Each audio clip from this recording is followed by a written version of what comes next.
Hello viewers, আসসালামু আলাইকুম। আমি আজকে আপনাদেরকে পেঁপে দিয়ে 4 কালারের টুটি ফুটি তৈরি করে দেখাবো। এই টুটি ফুটিগুলোকে আপনারা যে কোনো ড্রাই ফ্রুট কেকে ব্যবহার করতে পারবেন বা যে কোনো মিষ্টান্ন জাতীয় খাবারের মধ্যে এগুলো দিয়ে পরিবেশন করতে পারবেন। আর বাচ্চাদেরকেও পেঁপে ক্যান্ডি বলে দিতে পারবেন। তাহলে চলুন, পেঁপে নিয়ে নিয়েছি। আমি এখন এটা উপরে ছোলাটাকে ছিঁড়ে নেব। দেখুন, আমি পেঁপেটাকে ছিলে পরিষ্কার করে নিয়েছি। এখন আমি পেঁপের ভিতরের বিচিগুলো ফেলে ছোট টুকরো করে নেব। এখন ভিউয়ার্স, আমি পেঁপেটাকে ছিলে ভালো করে পরিষ্কার করে পেঁপেগুলোকে এভাবে কিউব করে কেটে নিয়েছি। আমি এখন এগুলোকে ধুয়ে পরিষ্কার করে নিয়েছি। আমি একটি ফ্রাই প্যান চুলার মধ্যে বসিয়ে তার মধ্যে পর্যাপ্ত পরিমাণ পানি দিয়ে দিয়েছি। পানিটা গরম হয়ে গেছে। আমি এখন কেটে রাখা পেঁপেগুলোকে দিয়ে দিচ্ছি। আমি এখন পেঁপেগুলোকে ঘড়ি ধরে 5 মিনিটের মতো সিদ্ধ করব। দেখুন, আমি ঘড়ি ধরে 5 মিনিটের মতো এটাকে সিদ্ধ করে নিয়েছি। এখন আমি চুলাটাকে অফ করে দিয়েছি।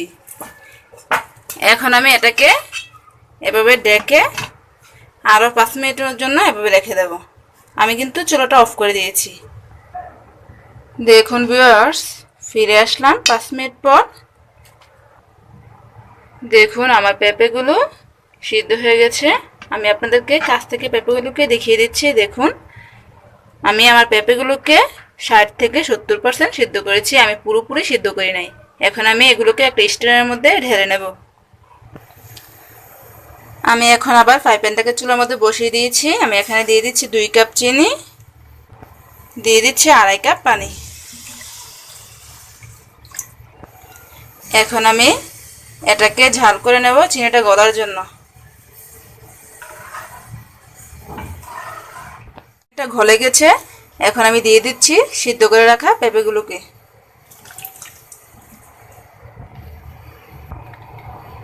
আমি এখন পেঁপেগুলোকে ততক্ষণ পর্যন্ত রান্না করব যতক্ষণ না আমার শিরাটা ঘন হয়। ভিউয়ার্স, আমি পেঁপেগুলোকে হাই হিটে বেশ কিছুক্ষণ জাল করে শিরাটাকে একবারে ঘন করে নিয়েছি। আমি এখন চুলাটাকে অফ করে দেব। দেখুন ভিউয়ার্স, আমি আমার পেঁপেগুলোকে ঠান্ডা করে নিয়েছি। এখন আমি এগুলোকে 4টি বাটিতে সমান করে ভাগ করে নেব।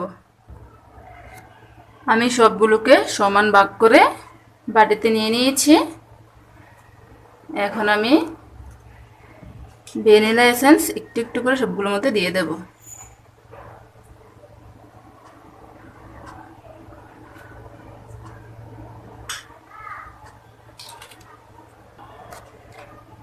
এখন আমি সবগুলোর মধ্যে কালার মিক্সড করে নিচ্ছি। আমি একটার মধ্যে দিয়ে দিচ্ছি রেড ফুড কালার, একটার মধ্যে দিয়ে দিচ্ছি গ্রিন কালার,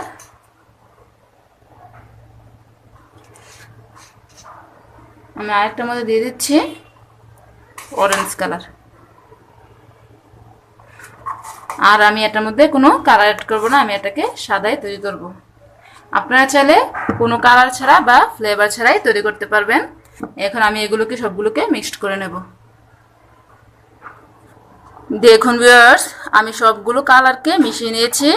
আর অবশ্যই কালার মেশানোর আগে খেয়াল রাখতে হবে যেন একটা চামচ দিয়ে আরেকটা বাড়িতে নাড়াচাড়া না করবেন, এতে একটার কালার আরেকটার সাথে মিশে যাবে। আর এটা তৈরির পর এখন এটাকে কমপক্ষে 8 ঘন্টার জন্য নর্মাল ফ্রিজে রাখতে হবে। আমি এখন সারা রাতের জন্য এগুলোকে নর্মাল ফ্রিজে রেখে দেব। ভিউয়ার্স, আমি এগুলোকে সারা রাতের জন্য ফ্রিজে রেখে দিয়েছিলাম। আমি এখন এটার বাড়তি শিরাটাকে একটা টিস্যু পেপারে মুছে নেব। আমি একটি চামচের সাহায্যে এগুলোকে টিস্যু পেপারে উঠিয়ে নেব।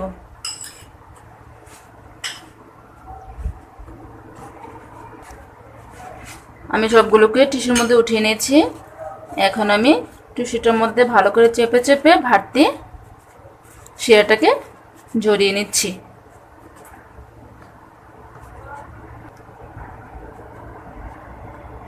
এখন আমি একটা ডিশের মধ্যে এগুলোকে ছড়িয়ে দেব।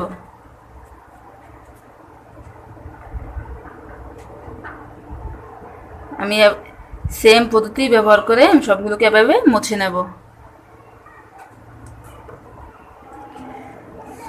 দেখুন, আমি সবগুলোকে টিস্যুতে মুছে ডিশের মধ্যে নিয়ে নিয়েছি।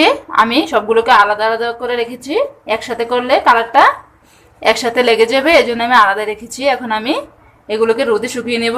আপনাদের যদি রোদের ঝামেলা থাকে তাহলে আপনারা চুলা নিচে করে রেখেও এগুলোকে শুকিয়ে নিতে পারবেন।